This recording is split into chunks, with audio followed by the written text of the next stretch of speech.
हर क्षेत्र में समय समय पर बड़े बड़े यज्ञ होते हैं, अनुष्ठान होते हैं, बड़े बड़े भोज भंडारों का आयोजन किया जाता है, लाखों लाखों आदमियों को प्रसादी बांटी जाती है। ये हमारे देश की विशेषता है। आज भी रामनवमी, डोल 11 है ना, कैसे उत्सव अपने यहाँ हमेशा जो मनाए जाते हैं। भारत उत्सवों का देश है और आज भी देश के किसी भी कोने में आप चले जाइए, आपको भगवत प्रेमी संत मिलेंगे। तो भैया ये भगवान की कृपा ही मानो। भली भारत भूमि भले कुल जन्म, समाज शरीर भलो लेके। सबसे बड़ी बात तो भगवान ने हमें जन्म कहाँ दिया, बोले बहुत अच्छी भक्तों की भूमि, तपस्या की भूमि भारत भूमि पर जन्म। अच्छा कुल मिला, अच्छा संग मिला, अच्छा समाज मिला, और इतना सब कुछ मिलने के बाद भी भैयाओं हम में भाव नहीं हो, हम में सदाचरण नहीं हो, हमारा आचरण ठीक नहीं हो, तो हमसे बड़ा अभागा भला और कौन होगा। बोलिए कृष्णचंद्र भगवान की जय। आगे सुखदेव जी महाराज ने सूर्य इत्यादि 9 ग्रहों की स्थितियों का वर्णन किया और पंचम स्कंद के अंतिम में कहा, परीक्षित दक्षिण दिशा में यमराज की संयमनी नामक पुरी है। देखो जी, कथाओं में कई बार आपके सामने वर्णन किया, दक्षिण दिशा को अपने यहाँ अशुभ मानते। क्यों? उत्तर दिशा के मालिक कौन है? कुबेर। ये उत्तर के मालिक है और दक्षिण दिशा के मालिक कौन है? अरे यमराज। इसलिए दक्षिण दिशा को अशुभ मानते हैं, क्योंकि दक्षिण के मालिक यमराज है। इसलिए दक्षिण दिशा में यमराज की संयमनी नामक पुरी, जिसमें 21 प्रकार के नरक है। तत्र है कि नरकान 21 गणयंती। परीक्षित, विद्वान लोग नरकों की संख्या 21 मानते। कौन कौन से? तामिश्र, अंधतामिश्र, रोरव, महारोरव, कुंभीपाक, कालसूत्रम, असिपत्रवनम, सूकरमुख, मंदकूपः, क्रमीभोजना, संदंसः, तप्तसूर्मी, वज्रकंटक, सालमली, वैतरणी, पूयोध, प्राणरोध, विशसनम, लालाभक्षा, सार में आदे विचरे पानम इति। देखो जी, कथाओं में कई बार आपके सामने वर्णन किया। नरकों का वर्णन लगभग अपने सभी महापुराणों में है, और नरकों का वर्णन ऋषियों ने जो किया है ना, वो इसीलिए किया है कि नरकों का वर्णन सुनकर के अपन पाप कर्मों से बचे। जो चोरी, हिंसा, व्यभिचार, बेईमानी, बूढ़े माँ बाप को कष्ट देना, बुरे आचरण करना, मदिरा मांस का भक्षण करना, ये नाना प्रकार के ऐसे बुरे आचरण है जिनके कारण हमें नरक की प्राप्ति होती। देखो मुख्य बात समझो, अपन सब कर्म के बंधन में बंधे। कर्म प्रधान विश्व रचि राखा, तो जो जस करे सो तस फल चार। संसार में कर्म की प्रधानता है और जो जैसे कर्म करता है उसे वैसा फल भोगना ही पड़ता है। अवश्य में भोक्तव्यम कृतम कर्म शुभाशुभम न भोक्तम चीयते कर्म जन्म कोटि सतेरपि। महाभारत में कहा, शुभ या अशुभ, अच्छा या बुरा, जैसा हम कर्म करते हैं देखो जी वैसा फल भोगना ही पड़ेगा। हजारों लाखों करोड़ों शरीर ही क्यों ना बदल जाए, लेकिन कर्म कभी भी बिना भोगे नहीं मिटता है। सुनो, हमारे आपके पीछे कर्म ही तो पड़े। यथा धेनु सहस्रेषु वत्सो गच्छति मातरम, तथा यज्ञ कृतम कर्म कर्तारम अनुवर्तते। जैसे बछड़े को गायों के साथ चरने के लिए छोड़े तो जिस गाय का बछड़ा होगा ना वो उसके पीछे पीछे ही चलेगा। अब ये देख लो, इतनी माताएं बैठी है, कोई छोटा सा बाल गोपाल ले आए और बालक मचल जाए तो आप कितनी गोद में ले लो वो चुप नहीं होगा, लेकिन जब अपनी माँ की गोद में जाएगा ना तो अपने आप ही चुप हो जाएगा। तो बेटा माँ के पीछे लगा है, बछड़ा गाय के पीछे लगा है, उसी तरह हमारे कर्म हमारे पीछे लगे। ध्यान रखिए, अपन जो भी कुछ कर रहे हैं अपने लिए ही कर रहे हैं, और कर्म का फल बिना भोगे नहीं मिटता है। ये भाव कभी मत लाना कि भगवान हमारे कर्म को मिटा देते हैं, बिल्कुल नहीं। देखो हमने पहले कहा था गीता पढ़िए, गीता दर्शन है, कितनी बढ़िया बात भगवान ने रखी। नादत्ते कश्चित पापम नचेव सुकृतम विभु अज्ञानेनावृतम ज्ञानम तेन मुह्यन्ति जन्तवः। ना तो भगवान किसी के पाप कर्म को लेते हैं और ना भगवान किसी के पुण्य कर्म को लेते हैं। बोले फिर ये क्या करते हैं? पाप को भी नहीं लेते हैं, पुण्य को भी नहीं लेते हैं, तो करते क्या है? बोले अच्छा या बुरा जैसे हम कर्म करते हैं ना, उस कर्म के फल को रिटर्न करते रहते हैं। एक बार एक भगत गंगा मैया के पास में गया, भाई तुम बहुत पापनी हो, जो भी आते हैं स्नान करते हैं उनके पापों को धोती हो। गंगा ने कहा बिल्कुल, जो भी आएंगे मेरे नाम का उच्चारण करेंगे, मुझ में डुबकी लगाएंगे, उनके पाप में धोती हूँ। धोती तो लेकिन पास में नहीं रखती हूँ, सबको बहा करके ले जाती हूँ और समुद्र में छोड़ आती हूँ। भगत ने समुद्र से कहा ये जितनी भी नदियां हैं ना, ये दुनिया के पापों को ढो ढो करके ला रही है और तुम में छोड़ रही है, तुम पापी हो। समुद्र ने कहा जी मैं काहे का पापी हूँ? नदियां संसार के पापों को धो धो करके जो लाती है ना, सारे पापों को मैं ले लेता हूँ लेकिन अपने पास रखता नहीं हूँ, सबको बादलों को दे देता हूँ। भगत ने बादलों से कहा जी ये समुद्र दुनिया के सारे पाप ही आपको दे रहा है, तुम बड़े पापी हो। बादलों ने कहा हम काहे के पापी है? समुद्र हमें पाप देते हैं और हम उन पापों को लेते हैं और ले जाकर जिनके पाप होते हैं ना उन्हीं के ऊपर ले जाकर बरसा देते हैं। बोले वृंदावन बिहारी लाल की जय हो। देखो जी मुख्य बात, हम जो कर रहे हैं अपने लिए कर रहे हैं, ऐसा भाव रखकर हमें अच्छे कर्म करना चाहिए। वैसे देखो एक बात कहें, कर्म के रहस्य को समझना कठिन है। आप थोड़ा ध्यान देंगे आपको ये थोड़ा समझ में आए। भगवत गीता में भगवान ने बहुत अच्छी बात कही है, कर्मणो यपि बोद्धव्यम बोद्धव्यम च विकर्मणा अकर्मणश्च बोद्धव्यम गहना कर्मणो गति।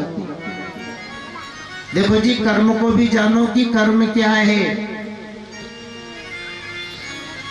अकर्म को भी जानो कि अकर्म क्या है, और विकर्म को भी जानो कि विकर्म क्या है। क्योंकि कर्मणा गहनो गति, कर्म की जो गति है ना वो बहुत गहन है। कर्मा कर्म विकर्मेति वेदवादो न लौकिका। वेदों में है ना कर्म को 3 भागों में बांटा है, कर्म, अकर्म और विकर्म। आप ध्यान देंगे आपको तीनों ही बढ़िया समझ में आ जाएंगे। अच्छा सुनो, कर्म, कर्म किसे कहते हैं? शास्त्र सम्मत कर्मों को सकाम भाव से करना, ये है कर्म। शास्त्र सम्मत कर्मों को सकाम भाव से करना, ये है कर्म। बेटा नहीं है, मैया से प्रार्थना की माता दुर्गा पाठ करा दूंगा, एक बेटा हो जाए, और मैया ने सुन ली, बेटा हो गया और हमने दुर्गा पाठ करा दिया। अब ये क्या हुआ? कर्म। शास्त्र सम्मत कर्म को सकाम भाव से करना, ये हो गया कर्म। अकर्म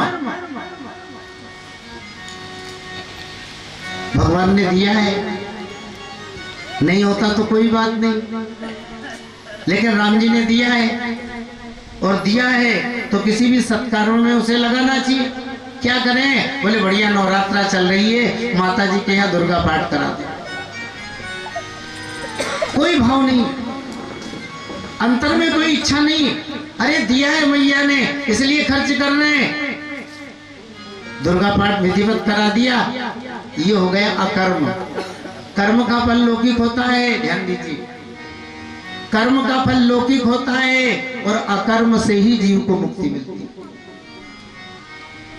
सत्कर्म तो किया, शास्त्र सम्मत सत्कर्म किया, लेकिन कोई इच्छा नहीं है। अरे मैया ने दिया इसलिए कुछ पुण्य के लिए निकलना चाहिए, परमार्थ के लिए निकलना चाहिए, खर्च कर दो, ये अकर्म है। अकर्म से ही मुक्ति मिलती है। अब तीसरा विकर्म, निषिद्ध कर्म विकर्म, जिन कर्मों को करने के लिए अपने धर्म शास्त्रों में मना किया गया है उन कर्म को करना, ये विकर्म है। अब यही उदाहरण ले, शत्रुता किसकी नहीं है, लड़ाई झगड़ा किसके जीवन में नहीं, लेकिन क्रोध बढ़ गया, मैया मेरे फलाने शत्रु का वो कहना बेटा मर जाए, मैं दुर्गा पाठ करवाऊंगा। आपने दुर्गा पाठ तो करवाया, लेकिन किस लिए? शत्रु का बेटा मर जाए इसलिए यही कर्म विकर्म हो गया। विकर्म से नरक की प्राप्ति होती। कर्म, अकर्म और विकर्म। आप और गहराई पे जाइए, शायद आपको बढ़िया बात समझ में आ जाए। देखो जी, कर्म का फल, ध्यान दीजिए आप, कर्म का फल कर्म के अनुसार नहीं मिलता। कर्म का फल कर्म के अनुसार नहीं मिलता है, लेकिन कर्म का फल उस कर्म में छुपे हुए भाव के अनुसार मिलता है। हमने किसी भी सत्कर्म को निष्काम भाव से किया तो मुक्ति मिलेगी, किसी भी सत्कर्म को हमने सकाम भाव से किया तो उसका फल लौकिक होगा। और किसी कर्म तो हम सत्कर्म कर रहे हैं लेकिन भावना बुरी है तो उसका फल बुरा ही निकलेगा। इसलिए ध्यान दो, कर्ता की एक ही क्रिया, कर्ता की एक ही क्रिया उसके भाव के अनुसार कर्म, अकर्म और विकर्म में बदल जाता है। कर्म तो अच्छा है लेकिन भाव बुरा है तो उसका फल बुरा हो जाएगा, और कर्म तो बुरा है लेकिन कर्ता का भाव अच्छा है तो उसका फल अच्छा हो जाएगा। आप इस भाव को एक छोटे से दृष्टांत से समझ लें, फिर हमारे राकेश भैया आपको भजन सुनाएंगे। संक्षिप्त में कह दे, एक बार एक महात्मा जी थे, हाँ, जंगल में पैदल ही पहाड़ पार कर रहे, एक डाकू मिल गए। बाबा जो माल पानी रखा हो रख दे। महात्मा जी ने सारा माल दे दिया। अब संत तो संत ही है। सुनो, संत की कड़वी बातें भी कभी कभी बंदूक की गोली से ज्यादा काम करती है। महात्मा जी ने कहा ये तो ले, और भूखे मर रहा है तो आश्रम में पास में वहां राजा। शर्म नहीं आती? भगवान ने तुम्हें मनुष्य बनाया और ये चोरी का ही धंधा पकड़ा। अरे अब तो समझ जा, थोड़ी सी कृपा राम जी की रही जो तुझे मनुष्य बना दिया, अन्यथा श्यार बिलाव बन करके जंगल में भटकता। बुरे कर्म छोड़ो, भगवान का भजन करो, सेवा करो। हाँ? किसके लिए चोरी कर रहे हैं? तुम्हें क्या चाहिए? हमारे यहाँ सब भरा है, आ जाओ। अब महात्मा जी तो चल दिए। साधु की बात बंदूक की गोली से भी कभी कभी ज्यादा काम करती, पर लगे निशाने पर। अभी डाकू के तो निशाने पे ही लग गई, और एक बाबा जी आया, उसको भी मैंने लूट लिया। क्या जिंदगी है, लूटना, मारना, पीटना, पेट के लिए पाप करना। सो दौड़ पड़ा, अरे बाबा ठहरो, बाबा ठहरो, चरणों में गिर गया। अब मुझे चेला बना। बाबा आप जो कहोगे मैं करूंगा, आज से बुरे काम जो है त्याग रहा हूं। महात्मा जी ने कहा ठीक, चलो, साथ में ले लिया। लेकिन सोचा डाकू को साथ में रखना ये भी खतरा है। हाँ, ऐसा काम करें कि इसका भी कल्याण हो जाए और मैं इसे साथ भी नहीं रख पाऊं। आश्रम पे ले गए, रात भर पास में रखा। बेटा तूने बहुत पाप किए। बाबा क्या बताऊं, कुसंग मिला सो पाप ही की। कितनों को मारा? बोले बाबा कम से कम 21 को ठिकाने लगा, हजारों को लूटा, फिर भी वैसा का वैसे ही। महात्मा जी ने कहा तूने बहुत पाप किया। देखो जी, पहले पाप काटो और बाद में आश्रम में रखो। बांस का बढ़िया सूखा सा डंडा महात्मा जी ने लिया और डाकू को दिया, एक काम करो सीरज पहुंचो हरिद्वार। देखो बेटा, राम नाम जपना ये दीक्षा है। जमीन पर सोना, ब्रह्मचर्य का पालन करना, कभी किसी का मन तक मत दुखाना और भिक्षा मांग करके भोजन खाना। सारे तीर्थ यात्रा के नियम बता दिए और नंगे पैर गंगा स्नान करो। और फिर भारतवर्ष तीर्थों की भूमि है, तीर्थों में चक्कर लगाते रहो। तीर्थ यात्रा करते करते तुम्हारे पाप कट जाएंगे और जब पाप कट जाएंगे तो ये सूखा डंडा हरा हो जाएगा। हरा हो जाए तो आश्रम पर आ जाना और आराम से रहना, भगवान का भजन करना। देखो महात्मा जी ने बढ़िया युक्ति सोच ली ना तो ये सूखा डंडा हरा होगा और ना ये बंदा आश्रम में आएगा। लेकिन अब ये तो डाकू है। वेद मूलम गुरुर्वाक्य, महात्मा जी की बात पर विश्वास कर लिया और चल दिया। 10 दिन 5 दिन बीते, अभी हरिद्वार नहीं पहुंचा, रास्ते में ही है। बैसाख जेठ का महीना है, शादियां खूब होती। सो गांव के बाहर बगीचे में ठहरा, भिक्षा मांग करके भोजन लाया, प्रसाद पाया, सो रहा है। 4 चोर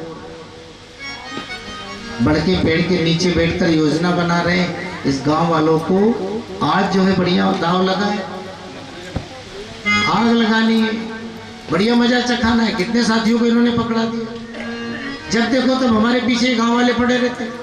हाँ, अब डाकू सुन रहा है, आज ही गांव में आग लगाएंगे। अब मैं तो परदेसी हूँ, गांव वाले बारात में जा रहे, जवान है ना, बालक, ये तो गांव बारात में निकल जाएंगे, बड़े बूढ़े और स्त्रियां ही तो रहेगी, पूरा गांव जलेगा। हे भगवान, ये तो कितना बड़ा पाप करेगा। गांव वाले ही से इन्होंने तो बेर बांध रखा है, क्या करें। अभी डाकू ही तो है, सद्भाव जाग गए। डाकू ने सोचा 21 तो मारे हैं ही, 4 ही तो है, लगा दो ठिकाने, 25 होंगे और 1 साल तीर्थ यात्रा ज्यादा कर लेंगे, इससे ज्यादा तो क्या होगा। अभी तो डाकू ही मारे, उठाया डंडा और एक एक करके चारों को ही जो है लगा दिया, ठीक है। और जो ही चौथा चोर मरा तो सूखा डंडा हरा हो गया और ये बांस हरा हो गया। गुरु महाराज ने कहा जब पाप कट जाएंगे तो बांस हरा हो जाएगा और हरा बांस हो जाए तो आ जाना वापस। महात्मा जी इधर उधर रम्मत करने के लिए गए थे, 10-5 दिन कहीं कथा प्रवचन करके आए तो डाकू तैयारी मिला। हाँ?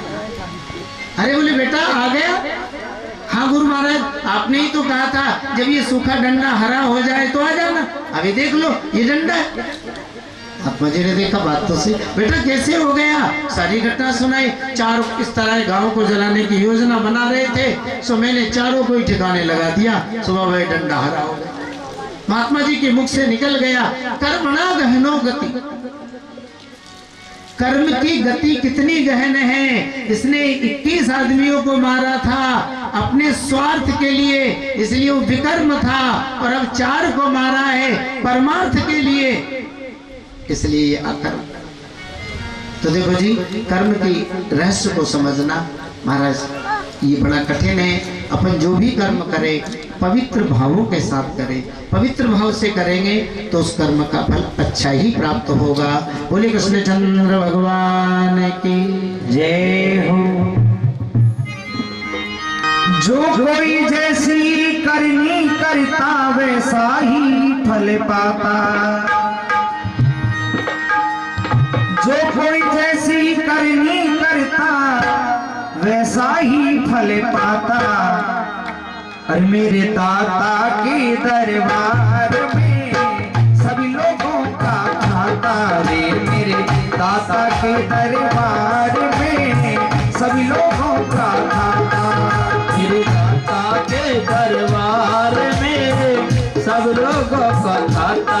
मेरे दाता के दरबार में सब लोगों का खाता।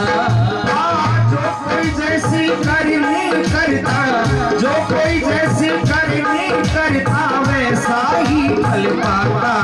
मेरे मालिक के दरबार में सब लोगों का खाता है। मेरे दाता के दरबार में सब लोगों का खाता।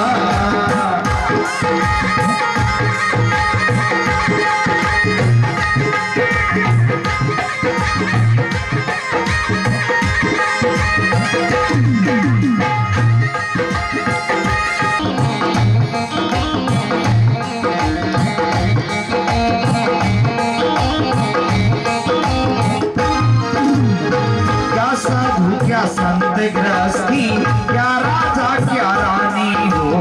क्या साधु क्या संत गृहस्थी, क्या साधु क्या रानी हो।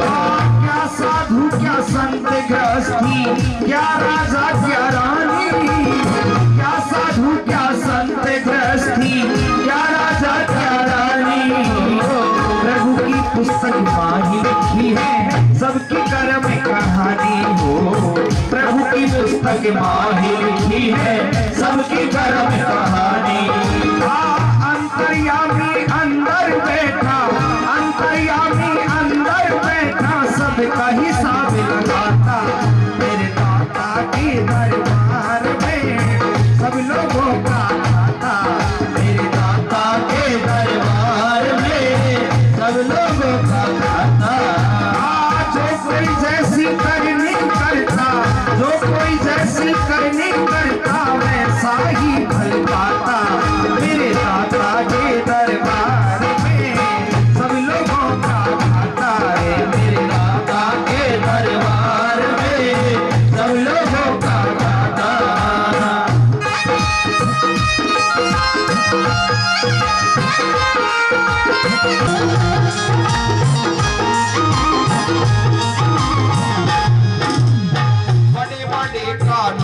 प्रभु के बड़ी बड़ी मर्यादा हो। बड़े बड़े कानून प्रभु के बड़े बड़ी मर्यादा हो। बड़े बड़े कानून प्रभु के बड़ी बड़ी मर्यादा। बड़े बड़े कानून प्रभु के बड़ी बड़ी मर्यादा। किसी को कौड़ी कम नहीं देता, किसी को कौड़ी ज्यादा हो। किसी को कौड़ी कम नहीं देता, किसी को कौड़ी ज्यादा। इसीलिए वह ये दुनिया का, इसीलिए वह ये दुनिया का जगतपति कहलाता। मेरे दाता के दरबार में सब लोगों का खाता। मेरे दाता के दरबार में सब लोगों का खाता। जो कोई जैसी करनी करता, जो कोई जैसी करनी करता वैसा ही फल पाता। मेरे दाता के दरबार में सब लोगों का खाता। मेरे दाता के दरबार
की बंदे रीति बड़ी है बाकी, उसकी लैन दैन की बंदे रीत गई है बाकी। समझदार तो चुप हो जाता, समझदार तो चुप हो जाता, मूर्ख शोर मचाता मेरे दादा के दरबार में सब लोगों का घाटा, मेरे दादा के दरबार में सब लोगों का घाटा। जो कोई जैसी करनी करता, जो कोई जैसी करनी करता, वैसा ही फल पाता मेरे दादा के दरबार में सब लोगों का घाटा, मेरे दादा के दरबार में सब लोगों का घाटा।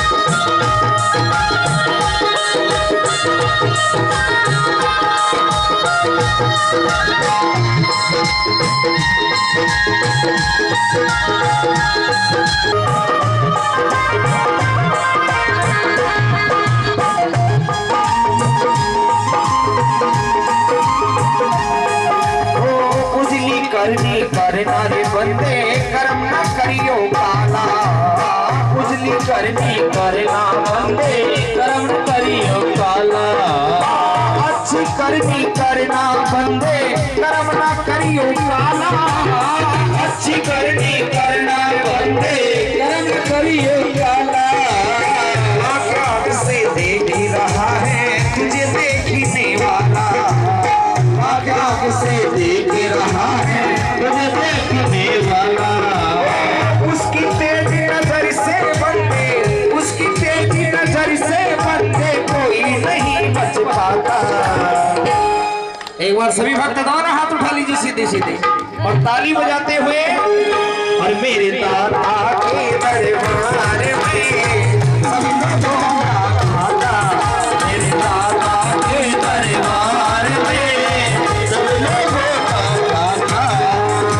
जो कोई जैसी करनी करता, जो कोई जैसी करनी करता, वैसा ही फल पाता मेरे दादा के दरबार में सभी लोगों का घाटा, मेरे दादा के दरबार में सब लोगों का घाटा, मेरे मालिक के दरबार में सभी लोगों का घाटा, मेरे दादा के दरबार में सब लोगों का घाटा।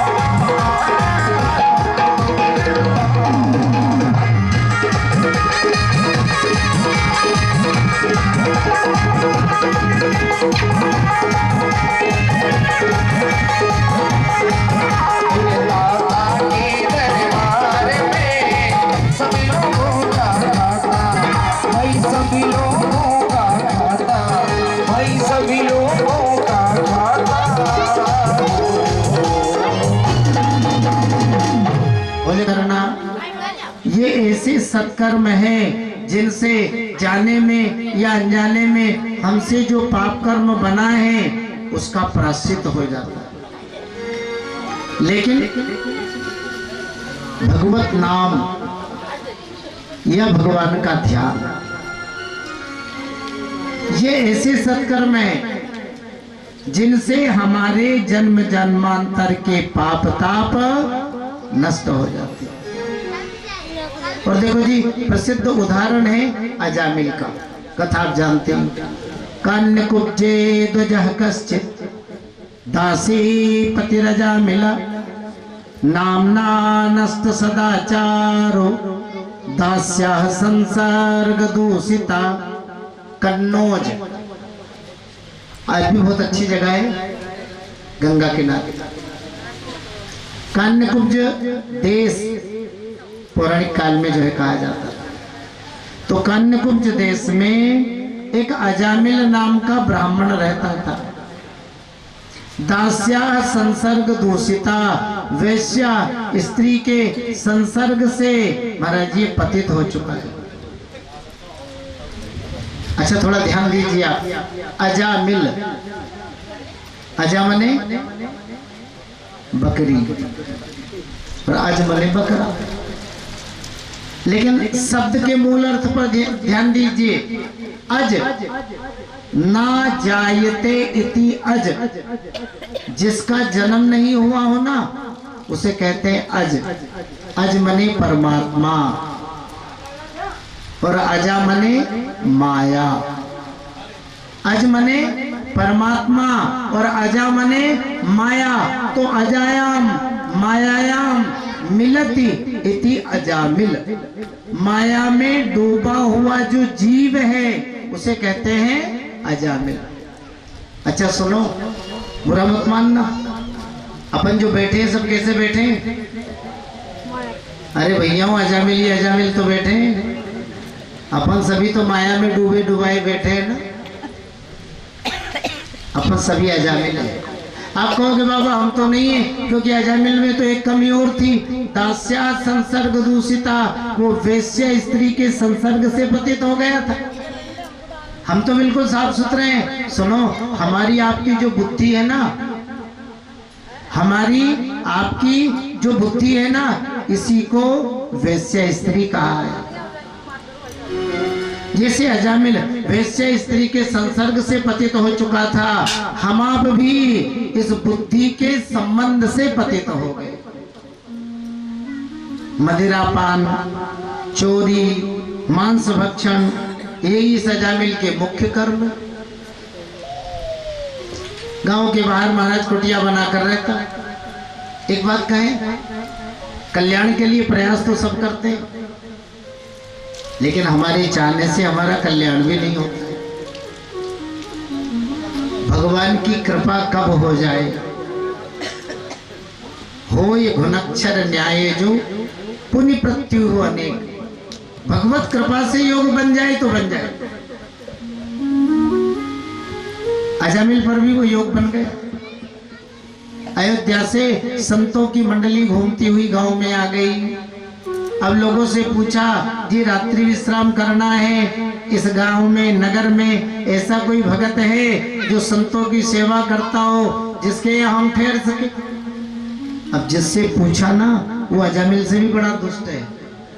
बुरा मत मानना। साधुओं का मजाक बनाने वालों की भी हमारे समाज में कमी नहीं है। हाँ, अरे सम्मान करने वाले भक्त तो है ही, लेकिन संतों की मजाक उड़ाने वालों की भी समाज में कमी नहीं। अब जिससे पूछा ना, वो अजामिल से भी बड़ा दुष्ट था, सो इसने महात्माओं का मजाक बनाया। हाँ महात्माओं, एक बहुत अच्छा भगत है, जाति से भी ब्राह्मण है, और आए गए संत उसी के यहाँ ठहरते हैं, गांव के बाहर झोपड़ा बना के रह रहा है। तो महात्माओं का मजाक हो रहा है और महात्मा बात साची मान रहा। जी नाम क्या है? बोले अजामिल। सो महात्मा लोगों से पूछते हुए सायंकाल के समय अजामिल के घर। अब अजामिल ने देखा त्यागी तपस्वी संत और मेरे दरवाजे पर। देखो जी, आतिथ्य अपनी परंपरा है, ध्यान रखिए। आतिथ्य अपने संस्कार है। अजामिल ने महात्माओं को प्रणाम किया। जी कहाँ से आए हो? महात्माओं ने कहा, भगत जी अयोध्या से आए, रात्रि विश्राम करना था, लोगों से पूछा, सो लोगों ने कहा अजामिल भगत के घर चले जाओ, सो आपके घर आ गए, रात्रि विश्राम करना। अजामिल समझ गया किसी ने महात्माओं का मजाक उड़ाया। मेरे घर और संत, महात्माओं आपकी कुटिया है, आराम से आसन लगा लो। हाँ? माताओं, ये आपका कर्तव्य है। अपने घर को हमेशा साफ सुथरा रखो। अरे ठाकुर सेवा नहीं तो भगवान का चित्रपट घर में जरूर होना चाहिए, तुलसी का पौधा घर में होना चाहिए। अपने घर को भगवान का मंदिर बनाओ, साफ सफाई घर में रखो। जहाँ पवित्रता रहेगी ना वहाँ भगवान का निवास रहेगा, वहाँ माता लक्ष्मी का निवास रहेगा। अब ये तो अजामिल का घर है, शराबी कबाड़ी का घर है, या कौन सी साफ सफाई? न कहीं साफ सफाई है, न ठाकुर सेवा है, न तुलसी का पौधा है। महात्मा लोग समझ गए अरे तो दाल में काला है, कहाँ फंसे। उठाए अपने अपने दंड कमंडल और जाने लगे अपन तो जंगल में ही किसी पेड़ के नीचे आसन लगा लेंगे। अजामिल दौड़ पड़ा, हाथ जोड़ करके खड़ा हो गया, महात्माओं अब तो मैं अच्छा हूँ तो भी, बुरा हूँ तो भी, रात्रि विश्राम तो आपको करना ही पड़ेगा। देखो ऐसा भक्तमाल में भी कहा है, जानी साची प्रीति है। आज महात्माओं ने अजामिल के भाव को देखा, भले ही दुष्ट है, दुराचारी है, लेकिन आज अजामिल का हम संतों में सच्चा भाव है, इसलिए हमें विश्राम करना चाहिए। और वैसे भी साधु समाज की परवाह नहीं करता है। शराबी है तो होने दो, जुआरी है तो होने दो, व्यभिचारी है तो होने दो, हमें क्या मतलब? हमें तो अपना राम राम करना है, जहाँ भाव मिलेगा वहां संत ठहरेंगे। सो महात्मा लोग ठहर गए। अब सारी रात्रि सत्संग चलता रहा, ठाकुर सेवा, कीर्तन भजन। सवेरा हुआ, स्नान इत्यादि करके संत जाने लगे। अजामिल हाथ जोड़ करके खड़ा हो गया, प्रार्थना करने लगा, महात्माओं आपने रात्रि भर में अनुभव कर ही लिया होगा कि मैं कैसा हूं। देखो मुझे कुछ नहीं चाहिए, मेरा कल्याण कैसे होगा। एक बात कहें, संतों के पास आप जाते ही हो और अच्छी बात है, जाना चाहिए, लेकिन ये नोट करो, साधुओं के पास कभी भी लौकिक इच्छा लेकर के मत जाओ, क्योंकि जो संत होगा ना वो हमें कोई भी लौकिक वस्तु नहीं देगा। आप सत्संग का भाव लेकर के, ज्ञान का भाव लेकर के, शांति का भाव लेकर के, हरि भक्ति का भाव लेकर के संतों के पास जाओ, आपको शांति मिलेगी।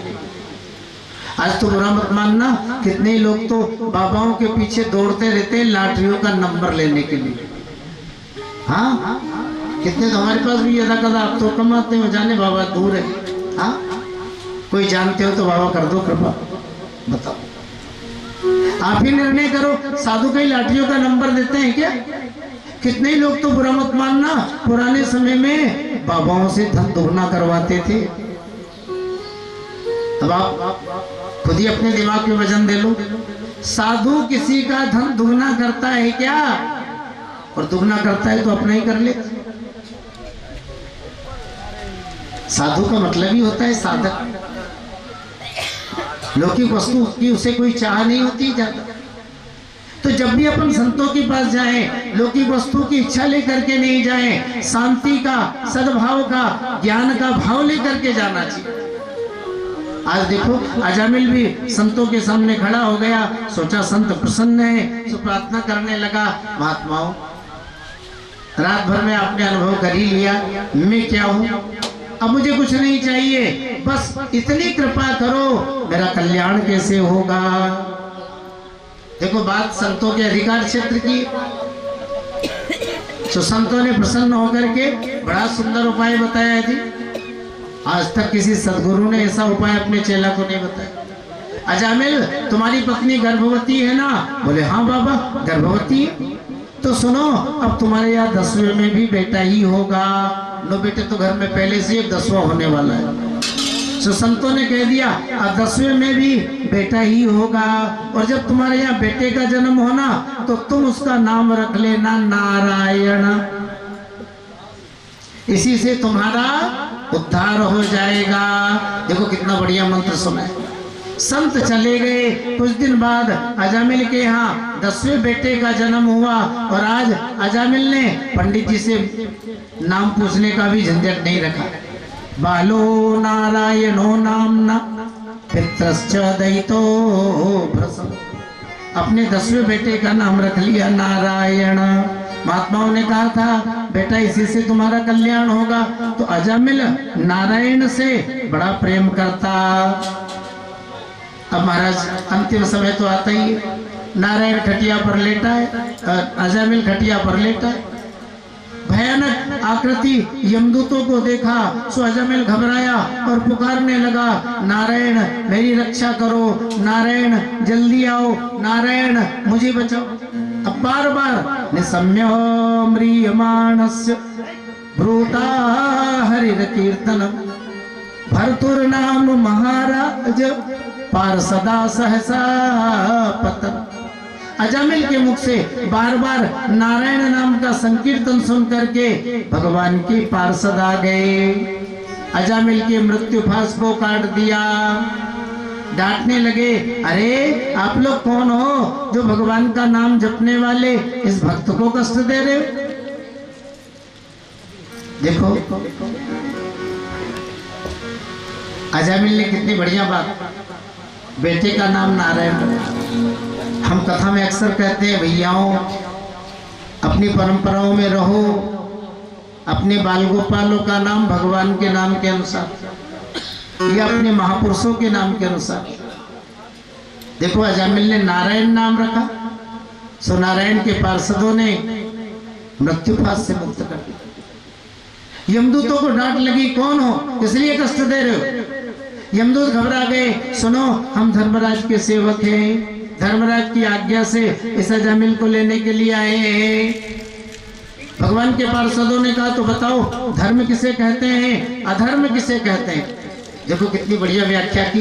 वेद प्रणिहितो धर्म यह धर्मस्तद विपर्यया वेदो नारायणो साक्षात स्वयंभूरिति सोऽश्रुमो। वेद मर्यादाओं का पालन करना यह धर्म है और वेद मर्यादाओं के विपरीत कर्म करना यह अधर्म है, ऐसा हमने ब्रह्मा जी से सुना है। हाँ, ये जो अजामिल है ना, ये बचपन में बड़ा धर्मात्मा था। अपने माता पिता की सेवा करता, गुरुजनों की आज्ञा का पालन करता, वेद पढ़ता, गायत्री जपता, भगवान की सेवा पूजा करता। एक बार यह अजामिल जंगल से अपने पिता के हवन के लिए फल पुष्प और समिधाएं लेकर के आ रहा था। सो रास्ते में इस अजामिल ने देखा कि एक शूद्र एक वेश्या स्त्री के साथ शराब के नशे में उन्मत्त है और मदिरा पी रहा है। सुनो, बुरे दृश्य देखने से भी बुरे भाव जगते हैं। हाँ, इसलिए अपने यहाँ कहा है दुस्संग सर्वथा है या बुरा संग सदैव ही निंदनीय है। अजामिल के हृदय में भी बुरे भाव उत्पन्न हो गए। ब्राह्मणत्व से पतित हो गया, उस वेश्या स्त्री को ही प्रसन्न किया, उसी से शादी किया, उसी के द्वारा ये बेटा बेटी हुए। शराब पीना, मांस भक्षण है ना, व्यभिचार, चोरी डकैती, यही इसके कर्म है। सो ये नरक में जाएगा, सो हम लेने के लिए आए। भगवान के पार्षदों ने कहा खूब रही, अरे अब ये पापी नहीं, अयम ही कृत निर्वेशो जन्म कोट्यः सामपि यद ब्याज हार व्यवसो नाम स्वस्ति अनम हरे। इस अजामिल ने एक नहीं अपने करोड़ों करोड़ों जन्मों के पापों का प्रायश्चित कर लिया जो आज भगवान के नाम का उच्चारण किया। जानते हो, भगवान का नाम लेने से मनुष्य के जन्म जन्मांतर के पाप ताप नष्ट हो जाते हैं। यमदूतों ने कहा जी इसने भगवान नारायण का नाम कहाँ लिया? अरे इसके बेटे का नाम नारायण है, ये तो अपने बेटे नारायण को बुला रहा था। बेटे को बुलाने से भगवान का नाम कैसे हो गया? देखो भगवान के पार्षदों ने कितनी बढ़िया बात कही। अज्ञानाद अथवा ज्ञानात उत्तम श्लोक नाम यत् संकीर्तत मघम पुंसम देहे देधो यथा नल। भगवान का नाम कोई जान करके लेता है तो भी और अनजाने में लेता है तो भी उसके पाप ताप नष्ट होते हैं। अग्नि को जान करके छुएंगे देखो तो भी जलेंगे, और अनजाने में छुएंगे तो भी, बस यही तो स्थिति है। जानी अजानी परे पग पावक, सो सत मान जरे ही जरेंगे। जानी अजानी पीवे कोई अमृत, ताही के शोक टरे ही टरेंगे। जानी अजानी छुरी छुए पारस, मेल विकार हरे ही हरेंगे। तो जानी अजानी रटे कोई राम को, जानी अजानी रटे कोई राम को, और सो सत मान तरे ही तरे। अग्नि को अपन जान करके छुएंगे तो भी जलेंगे, अनजाने में छुएंगे तो भी जलेंगे। सुनो, अमृत को कोई जान करके पिएगा तो भी अमर होगा, और अनजाने में पिएगा तो भी अमर होगा। पारस पथरी से लोहे को कोई जान करके छुआएगा तो भी लोहा सोने का होगा, और अनजाने में छुआ दिया तो भी सोने। बस वही स्थिति। भाव को भाव अनख आलस हो, तो नाम जपत मंगल दिस दस हो। कैसे भी भगवान का नाम ले, मंगल ही मंगल हो। अब देखो जी, यमदूत भागते बने, अजामिल की मूर्छा दूर हो गई, भगवान के पार्षद अंतर ध्यान हो गए। एकाएक अजामिल सोचने लगा, अरे वो चारों ही सिद्ध महापुरुष कहाँ गए, जिनके दर्शन से मुझे बड़ी शांति मिली और जिन्होंने मुझे मृत्युफात से मुक्त किया।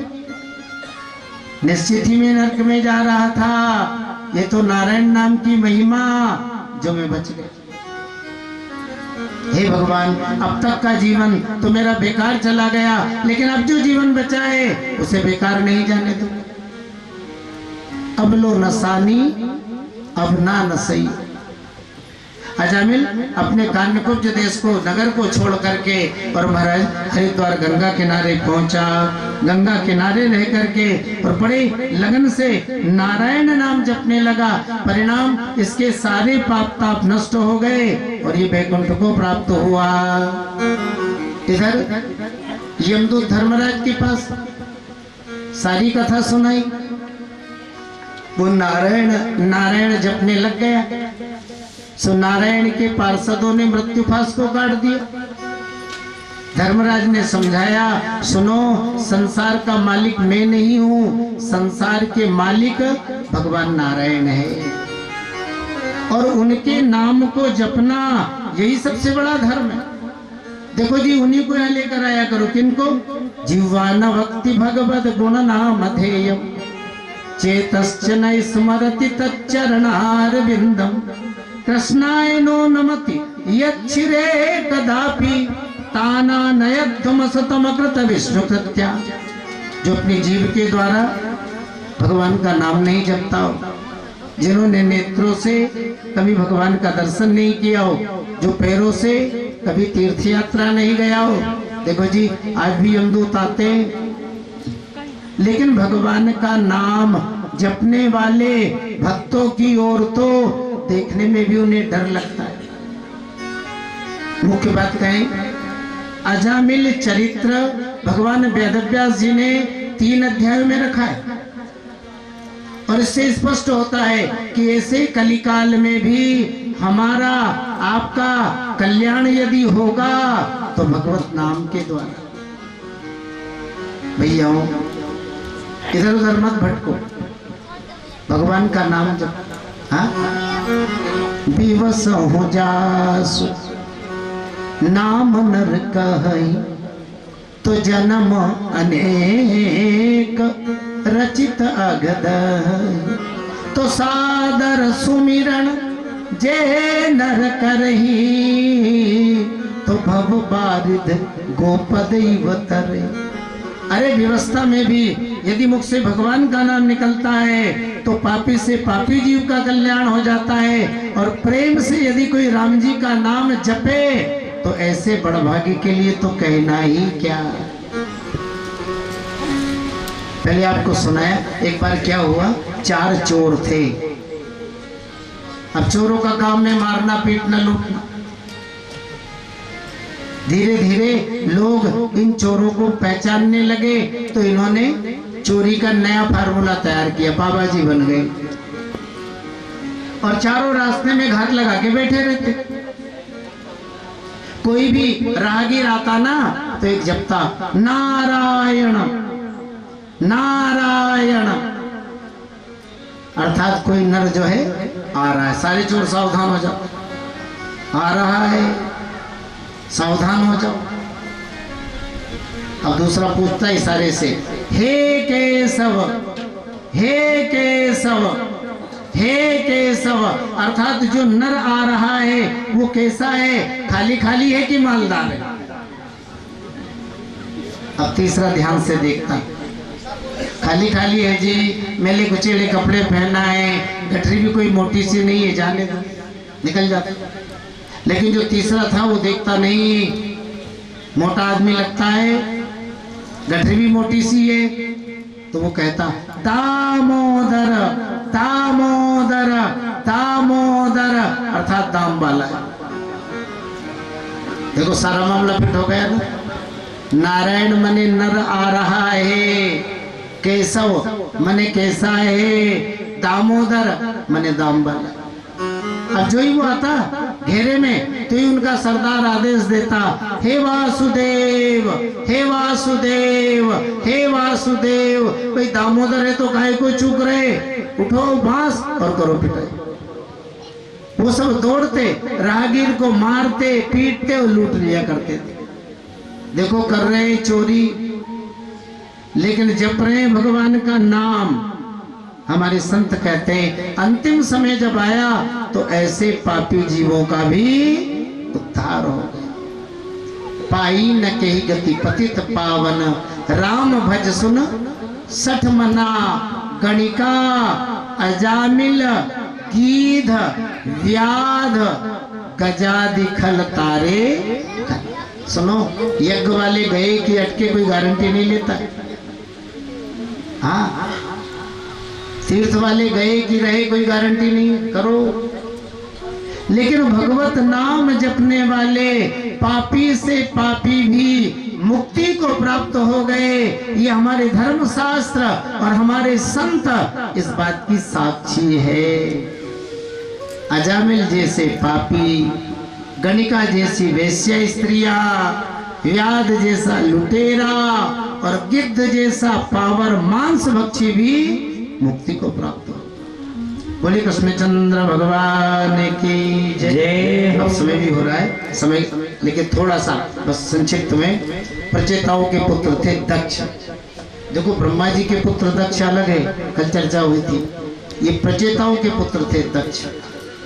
दक्ष का विवाह अस्निकी से, जिससे इन्होंने 10,000 पुत्र उत्पन्न किए। नारद जी ने सबको महात्मा बना दिया। दक्ष सुतन उपदेशन जाई, और तिन फिर भवन न देखा। अब दक्ष ने 1000 पुत्र उत्पन्न किए, इन सबको भी महात्मा बना दिया। दक्ष को बड़ा दुख हुआ। दक्ष ने श्राप दे दिया, नारद आप संत हो, संत का मन तो समाज की भलाई की बात सोचता है, लेकिन आपने तो मेरे ही वंश को उजाड़ने का काम किया, इसलिए जाओ श्राप देता हूँ, संसार में घूमते ही रहोगे। नारद जी ने कहा अच्छी बात है, जितना घूमेंगे उतना ही भगवान की भक्ति का प्रचार प्रसार होगा। अब अपनी पत्नी अस्निकी के द्वारा दक्ष ने 60 कन्याएं उत्पन्न की, जिनमें 10 धर्माय कायांदोर विकट त्रिनव दत्तवान भूत अंगिरा कृशासेभ्यो वेदे तक्षाये चापरा। 10 कन्याओं का विवाह धर्म के साथ, 27 कन्याओं का विवाह चंद्रमा के साथ, 13 कन्याओं का विवाह कश्यप जी के साथ, भूत अंगिरा और कृशों के साथ 2-2 कन्याओं का, और जो शेष रही उनका विवाह ताक्ष के साथ में हुआ। देखो कश्यप जी की 13 पत्नियां हैं। सबसे बड़ी माता अदिति। माता अदिति के 12 पुत्र हैं, विवस्वान, अर्यमा, पूखा, त्वष्टाथ, सविता भग, धाता, विधाता, वरुणो, मित्र, शक्र और उक्रमा। विवस्वान माने भगवान सूर्य, फिर अर्यमा नाम के प्रजापति, फिर पूखा देवता, फिर त्वष्टा माने विश्वकर्मा जी, फिर सविता, भग, धाता, विधाता, वरुण देवता, मित्र देवता, शक्र माने देवराज इंद्र और उरुक्रम अर्थात भगवान वामन। इनमें विश्वकर्मा जी के बेटे विश्वरूपा को देवताओं ने अपना आचार्य बनाया था। कथा आप जानते हैं, एक बार इंद्र ने अभिमान में अपने गुरुदेव बृहस्पति जी का आदर नहीं किया। सो बृहस्पति जी देवताओं से रुष्ट हो गए, महल में गए और अंतर ध्यान हो गए। शुक्राचार्य जी को पता लगा, शुक्राचार्य जी ने दैत्यों को उकसाया, दैत्यों ने विशाल सेना तैयार की और स्वर्ग पर धावा बोल दिया। बड़ा भारी युद्ध हुआ। महाराज नेता के अभाव में देवता लोग ठहर नहीं पाए, स्वर्ग पर दैत्यों का अधिकार हो गया। देवराज इंद्र दुखी है, देवताओं के साथ ब्रह्मा जी के पास गए। ब्रह्मा जी ने कहा, इंद्र अपने माता पिता बड़े बूढ़े और गुरुजनों का अपमान करके यदि कोई चाहे कि मैं लंबे समय तक पृथ्वी के सुखों का उपभोग करूं तो यह असंभव। तुमने अपने गुरुदेव का अपमान किया, इसलिए तुम्हारे ऊपर यह दुख उपस्थित हुआ। देवराज इंद्र ने प्रार्थना की, गुरुदेव भगवान कोई उपाय तो बताओ। ब्रह्मा जी ने कहा, किसी ब्रह्मनिष्ठ ब्राह्मण को अपना आचार्य बनाओ। जी ऐसे कौन ब्रह्मनिष्ठ है जिन्हें मैं अपना आचार्य बनाऊं? बोले ऐसे विश्वकर्मा जी के बेटे हैं विश्वरूपा। देखो देवराज इंद्र ने विश्वरूपा को अपना आचार्य बनाया और विश्वरूपा जी ने प्रसन्न होकर के नारायण कवच का उपदेश किया, जिससे रक्षित होकर के देवराज इंद्र ने पुनः स्वर्ग को प्राप्त किया। अब महाराज विश्वरूपा की जो माँ है ना, वो दैत्यों की बेटी है, इसलिए धीरे से मंत्र बोलकर ये दैत्यों को भी आहुति दे देते थे। देवराज इंद्र ने एक बार देख लिया हमारे आचार्य और दैत्यों को भी आहुति दे रहे हैं, सो इनका वध कर दिया। 3 सिर थे, 3 पक्षी उत्पन्न हुए, ब्रह्म हत्या प्रकट हो गई। देवराज इंद्र ने ब्रह्म हत्या को अपनी अंजलि में धारण किया और वर्ष के अंतिम में 4 भागों में बांटा। भूमि अम्बुद्रुम योषितभ्या चतुर्धा व्या भजत हरि। एक भाग पृथ्वी के लिए, एक भाग वृक्षों के लिए, एक भाग जल के लिए और एक भाग स्त्रियों के लिए। अब महाराज विश्वकर्मा जी को पता लगा, देखो मेरा भाई इंद्र कितना स्वार्थी है, पहले तो मेरे बेटे को अपना आचार्य बना लिया और काम निकल गया, सो मेरे बेटे का वध कर दिया। सो विश्वकर्मा जी ने यज्ञ किया और यज्ञ में इंद्र सत्रो विवर्धस्व माचिरम जय विद विषम, इस मंत्र से जो है आहुति दी। अब थोड़ा ध्यान दे, सुनो, पूजा पाठ का अधिकार हमारे समाज ने किसको दिया है? ब्राह्मणों को। क्यों? क्योंकि वेदों को श्रुति कहते हैं। भाई श्रुति का मतलब होता है गुरुजनों के सानिध्य में रहकर के अध्ययन करना। भाई ब्राह्मण गुरुजनों के सानिध्य में रहकर के अध्ययन करता है, इसके बाद में फिर कर्मकांड के माध्यम से यजमानों के काम व्यवस्थित रूप से करवाता है। हम ही अगर पढ़ करके और है ना यज्ञ करवाने लग जाए, गलत। विश्वकर्मा जी ने यज्ञ किया ना, तो इंद्र सत्रो विवर्धस्व इस मंत्र से आहुति दी। अब आप ध्यान दीजिए, इंद्र सत्रो शब्द में तत्पुरुष समास होना चाहिए, इंद्र से सत्रो इंद्र सत्रो, लेकिन स्वर बदलने से बहुव्रीहि समास हो गया, इंद्रा सत्रो यस्य सा इंद्र सत्रो। वृत्तासुर प्रकट हो गए, वृत्तासुर ने स्वर्ग पर अपना अधिकार जमा लिया, देवताओं के स्थान पर दैत्यों को प्रतिष्ठित किया और महाराज तीनों लोकों पर अपना अधिकार। इंद्र इत्यादि देवता दुखी है, भगवान नारायण के पास गए, भगवान ने उपाय बताया। देवराज इंद्र, स्वर्ग की प्राप्ति के लिए अब एक ही उपाय है, मघवन यात भद्रम्बो दाधंचीरिस सत्तम विद्याव्रत तपहसारम गात्रम याचयमाचिरम। आप महर्षि दधीचि से उनके शरीर की भिक्षा मांगो।